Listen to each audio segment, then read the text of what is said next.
দাও না, আইসক্রিম কিনে খাবো। আমার কাছে টাকা নেই। আমি কি তোমার বাবার টাকা চেয়েছি নাকি? আমি তো আমার বাবার টাকা চেয়েছি।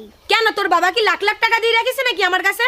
তাহলে তোমাকে আর এই বাড়ি থাকতে হবে না, তুমি বাপের বাড়ি চলে যাও। তোর বাবা না আমারে এমনি এমনি নিয়ে আসেনি, আমারে বিয়ে করার জন্য 5 লাখ টাকা 3 ভরি সোনা একটা বাইকও নিয়েছে। ওইগুলো ফেরত দিতে বল, আমি এমনিই চলে যাচ্ছি।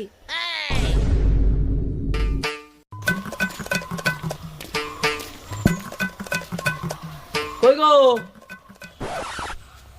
ও বাবা, কি হয়েছে? মাকে বিয়ে করার জন্য যে বাইক, সোনা দানা, টাকা পয়সা এগুলো নিয়েছিলে, ওইগুলো ফেরত দিয়ে দাও। কেন? যে 10 টাকা দিতে পারে না ওরকম মা রেখে কি লাভ? আমি তোমারে আবার বিয়ে দেবো, তুমি একদম চিন্তা করো না।